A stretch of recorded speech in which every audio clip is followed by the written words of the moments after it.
Hey guys, how's it going? Buddy Vastro here, this is Vastro Games. Well, we have another deck profile for you. We are going to be covering the Dark Irregular... Ooh, nearly destroyed my desk though. And we're going to be covering the Dark Irregular Scharhrot build. Recently got the cards for it, started playing around with it, really fun. It's a lot better now compared to some of the earlier Dark Irregular sets. They were lacking, so to speak. Before we jump in that, if you haven't already, please hit that like button, hit the subscribe, and yeah, it supports me to make more videos for you. And if you have any disagreements, anything you would change in the deck build, I would love to hear your thoughts on it, so do not hesitate, drop a comment down below, and I would love to hear from you guys. Let's go. Okay, so this is the Dark Irregular Scharhrot build. Starting Vanguard, as always, really straightforward, really simple. There's a couple of different ones you can pick from again, but this one is Irregular or I don't know. this guy. It's a bat. I will slaughter the names of every card in this deck, but I changed it up for this one because it's Vampire deck. I thought I would change it to kind of go with it. Plus, he's got the change text that tells you about the quick shield, which is kind of fun. So that's him. Use whichever one you want. For our grade zeros, we are currently running 4 of the PGs, which is the Marsh Rabbit of Nightmareland. Now, again, with the new Sentinels out, you've got the option to have perfect guards or a 30k guard. 30k guard obviously doesn't require you to ditch any cards from, and it is a critical instead of a draw. I've tried this with the draw trigger PGs, I've tried it with the crits. I can't decide. I honestly cannot decide which I prefer out of the two. My next test is I'm thinking of maybe trying 2 and 2. You know, 2 PGs, 2 of the crits. See how that goes. If any of you guys have been playing around with it, let me know in the comments how you find it. I'm really curious to see if anyone's got a preferred setup for what to run in this particular build. With all the soul charging and such, I just can't decide. I really can't. But for now, we'll get the 4 PGs. Yeah. So that's out of the way. We have 4 heals, which is Alice in Nightmareland. It's the new heal from the latest set. It doesn't do anything different, it's just Alice in Nightmareland. I'm a fan of the Nightmareland cards, which takes us on to Dark Knight of Nightmareland, which is critical. Again, more Nightmareland stuff. I wish this was a theme, like a proper deck we could build, but it'll do. So we have 4 of them, and we have 4 Gerfitter. Who names these cards? Anyway, so we have our 8 crits, 4 heals, 4 draws. If you decide to change it up for the 30k Sentinel, you could, as I said, maybe run 2 and 2, put up to 10 crits, 2 draws, 4 heals. There's a couple of ways to do it, but let me know what you guys think. That's how we're running it for the time being. It's been running pretty well for us, so no need to immediately change it. For grade 1s, we are running 4 copies of Succubus of Pure Love, which is this card. So Succubus of Pure Love. What this does is, during your turn, if you have one or more of your cards was put into your soul by a card's ability during this turn, gain 5k. So you soul charge, it gains 5k. It becomes a 13.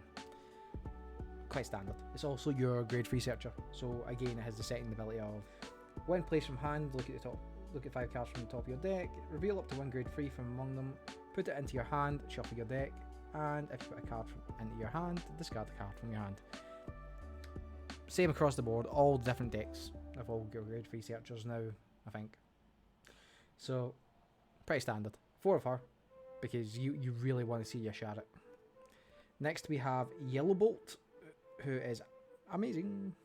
You really want to, this is who you, if you can, ride as your grade 1 ride, because he has the ability, his first ability is when it attacks a grade 2 or greater, soul charge 1, this unit gains 5k until the end of the battle. So when he attacks, he's a 13k and he soul charges, as long as he's attacking a grade 2 or higher.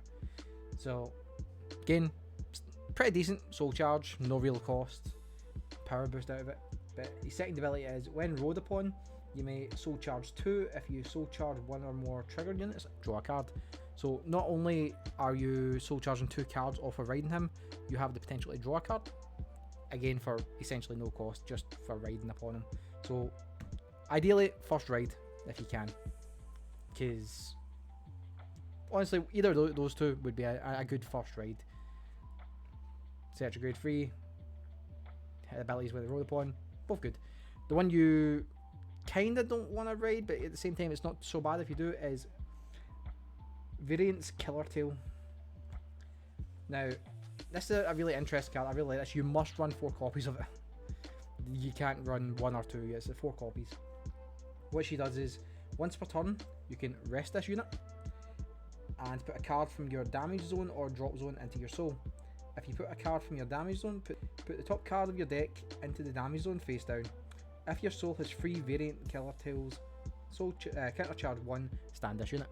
So if you have 3 of this in the soul and 1 on your board, you can tap it, take a card from your damage if you want, or your drop zone. It allows you to pick and choose and put in your soul. You know, really good early game soul charging because you get to choose. But you also have the addition that if you have 3 in soul, not only does she restand so that you can boost with her, she counter charges. So if you take a card from your damage and replace it with a face down card, she's pretty much going to flip it back, face back up. So really, really good, but must run 4 copies as she requires 3 copies of herself in the soul to activate properly.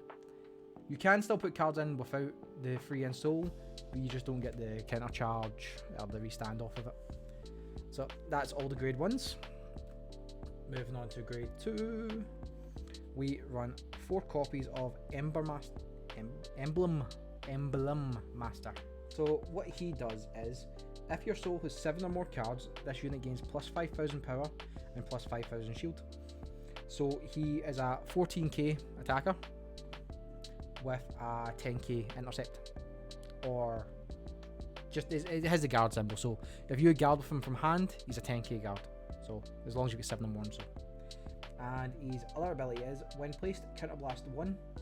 Search your deck and drop zone for up to a total of 3 cards with the same card name as one of your units and put them in your soul. If you search your deck, shuffle your deck.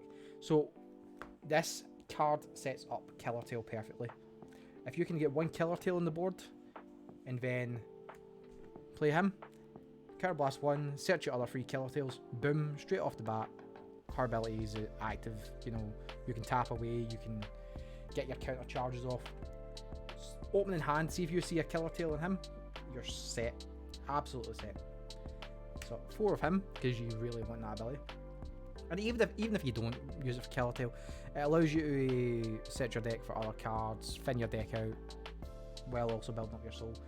Just really, really good for on place counterblast 1. It's really, really good. Next we have Demonated Executioner. I think it's Demonated. This guy. So what he allows us to do is, when it attacks a grade 2 or greater, this unit gains plus 5,000 power to the end of that battle. When placed, counterblast 1, soul charge 3 cards.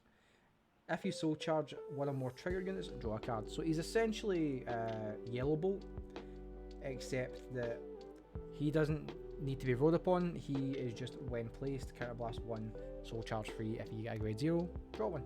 So amazing for building up that soul. Potentially draw 1 off it as well. 4 copies of him, definitely. And lastly we have Prognose Dre. I think that's the only one I've gotten right so far. 3 copies of her. When it attacks, if your soul has 5 or more cards, look at the top card of your deck, you may put it in your soul. What this allows you to do is you can swing before your Vanguard and see if you've got a trigger, or if there's maybe a card you would like to have in hand, it allows you to leave it there so you know what you're getting to hand. Or if it's something that you don't really care too much about, you can soul charge it and then increase your probability of getting a trigger or something more useful on the drive check, while also picking and choosing what goes into your soul, because this doesn't need to go into soul, it's entirely up to you. So that's the grade 2s. And lastly, onto our grade 3s. First and foremost, we have Scharhrot Vampir, 4 copies of. Main big boy of the deck. Also, super pretty card. Focus. Yeah. So what Scharhrot does is, at the beginning of your battle phase, so when you go to battle but don't actually attack yet, this triggers. All your front row units gain 1000 power until the end of the turn for each card in your soul. So it's basically what Amon and all that does, except instead of Amon only getting the power, your entire front row does, which includes Scharhrot and your 2 rear guards. So, you know, your entire front row could be plus 9, 10, 11, 12, whatever your soul's up at. And it has the second ability of, when it attacks, counterblast 1, stand one of your front rear guards. If your soul has 13 or more cards, stand 2 of your rear guards. So the main goal of the deck is you want to get to 13 cards in soul. More cards means more power, but 13 is your golden number. Once you get to 13, you can kind of maybe ease off on the soul charging if necessary. Because once you're there, you've got your 2 restands.